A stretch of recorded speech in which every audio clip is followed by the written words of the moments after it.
1914 اروپا یه جای تقریباً آروم بود. کسی تو کار کسی نبود. آلمان داشت نقشه میکشید، فرانسه غر میزد، انگلیس چایی میخورد، بقیه هم یا خواب بودن یا درگیر خودشون. تا اینکه یه روز چی شده؟ ولی عهد منو زدن جلوی چشمای خودم. این قطعاً یه توته است. من نبودم، من داشتم بورک میخوردم. شاید یه نفر دیگه بوده که شبیه من بوده. چند تا توپ دیگه با سبیل کج و چشم گشاد میشناسی؟ خب پسر عموم هست. نتارس، آستریا. پشتت هستم. یه الاینس داریم. یادته؟ حالا وقتشه بریم جلو. بله، با تو من دنیا رو فتح میکنم. فعلا با صربستان شروع کن گرم شی. اگر به سربیا دست بزنی انگار به ریش من دست زدی. داداش بیا که بدبخت شدم. تو هنوز مشغول وادکا خوردنی. هم وادکا هم مشق جنگ. آلمان دوباره داره بالا میاد. هر وقت عصبانی میشه اول منو میزنه. نگران نباش، اول یه جرعه بعد یه جنگ.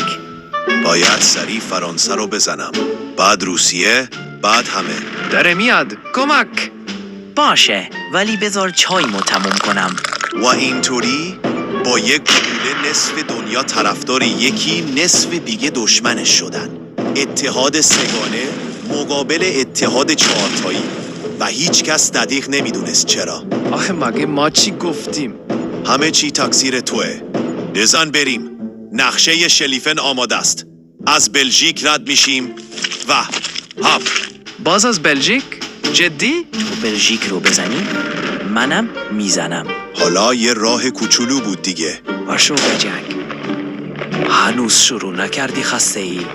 من واسه این کار ساخته نشدم. من فرهنگم. تو فرهنگ باش، من جنگ. 3 متر جلو، 5 متر عقب. داریم دور خودمون میچرخیم. مهم اینه که هنوز وایسادم. این جنگ بوی خوبی نمیده، نه برای دماغ نه برای آینده. و اروپا وارد کثیف‌ترین، خسته کننده ترین و بی نتیجه ترین جنگ تاریخ شد. این تازه اولشه. آمریکا هنوز داره قهوه‌شو میخوره. روسیه هنوز شلوغ نشده. و این فقط یه گلوله بود که یه دنیا را ترکوند. این فرانسه نمیمیره؟ نه، ولی کاش میمردم.